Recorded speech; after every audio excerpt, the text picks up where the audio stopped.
Hello and welcome to Station 204 for your space news for December 5th, 2019. We're going to be talking about the Space Launch System actually making progress, a little bit into how space may save you from cancer one day, and your weekly space weather report.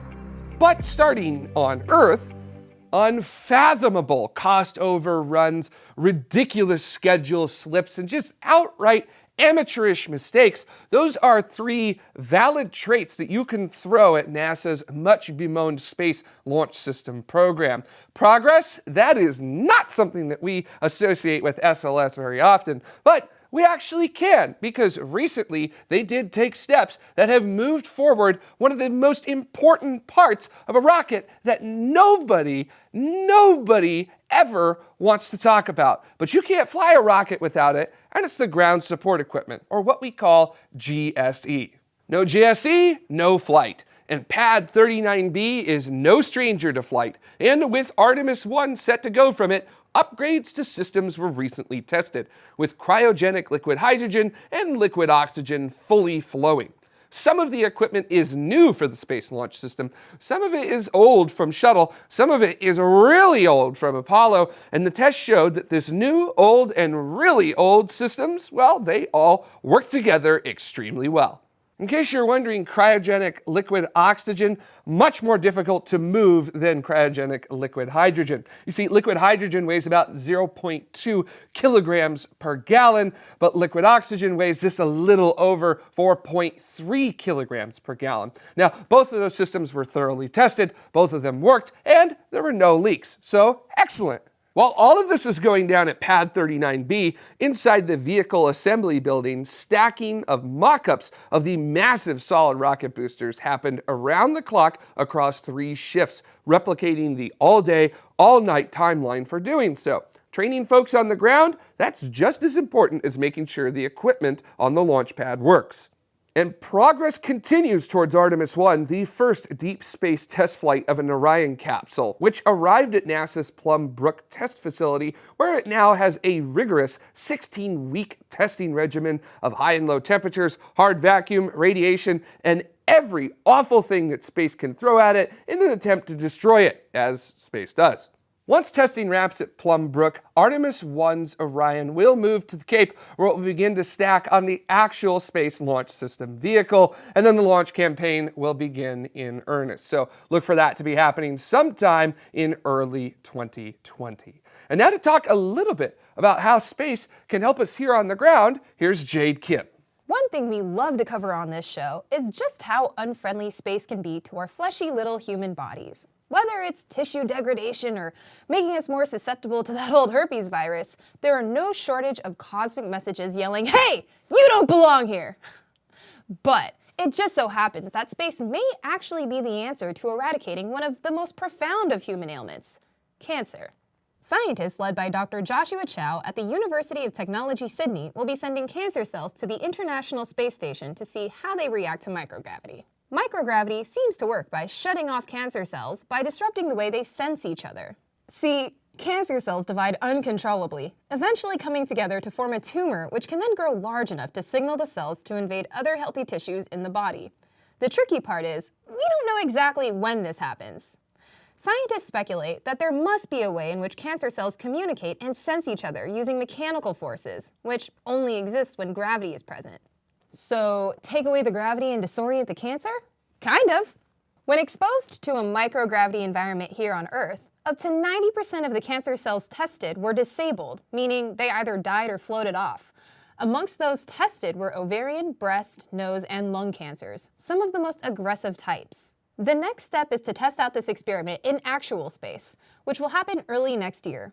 If successful, the teams hope to develop a drug that can simulate microgravity's effects in cancer cells and ultimately be used in conjunction with chemotherapy as a double whammy approach to fighting cancer. And this isn't the first time research done on the ISS has been used to aid in treatments. Dr. Chow's previous research into how microgravity affects disease progression led to the development of Evenity, a drug used to treat osteoporosis. Making the case for space can oftentimes be anything but easy. People often wonder if the billions of dollars we invest globally into space programs is actually worth it when we have so many issues here on Earth that require our immediate attention.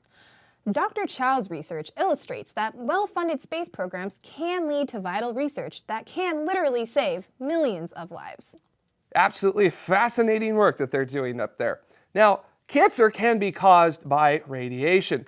And radiation, you can find plenty of that in space. And that's why space weather comes in pretty handy. And to talk about this week's upcoming space weather, here is Dr. Tamitha Skov.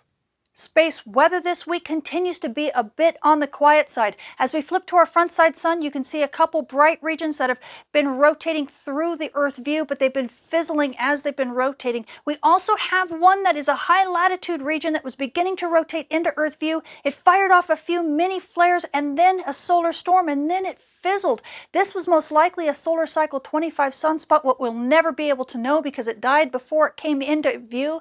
Oh well, what can you do? You just wait for the next one. Meanwhile, on top of that, we do have a coronal hole that's going to be rotating into the Earth strike zone here in the next maybe 5 days or so, which could bring some aurora to high latitudes from the fast solar wind that's going to hit, but it's not going to last for all that long because these coronal holes are getting pretty small as we get close to really transitioning into solar cycle 25. As we switch to our far side sun, you can see that bright region in stereo's view. This is stereo looking at the sun pretty much from the side. That bright region in the middle of the disk there, that thing fired off a couple flares and then it kind of fizzled into nothing. Now the rest of the far side sun is not looking all that good. There's a couple bright regions and there's one in the northern hemisphere that looks like it might actually give us something. So we're going to have to pay attention and see if these regions grow or fizzle and whether or not they're going to help boost the solar flux for amateur radio operators and emergency responders. For more details on this week's space weather, including when and where to see aurora, how amateur radio and GPS reception will fare, come check out my channel or see me at spaceweatherwoman.com. And now let's hop around the Earth just a little bit in order to cover this week's space traffic. 5, 4, 3, 2, 1, 0. ये दोनों जो grounded step on है उसका भी प्रज्वलन हुआ.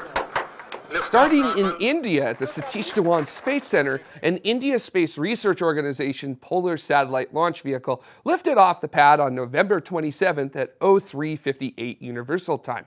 Its primary payload was India's own Cartosat 3, the highest resolution Earth observation satellite India has developed. Also included were 13 secondary payloads, 12 of which were new SuperDove Earth observation satellites from imagery provider Planet.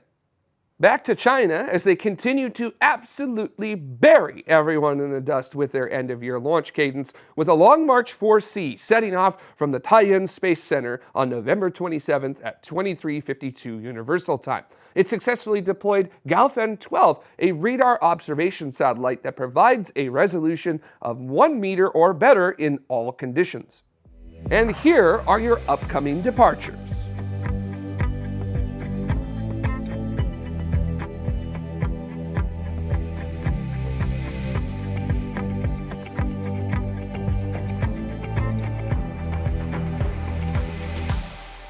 "61 years ago on December 3rd, 1958, a place we absolutely adore here at Tomorrow, NASA's Jet Propulsion Laboratory in Pasadena, California, was handed over from the U.S. Army to the newly formed NASA.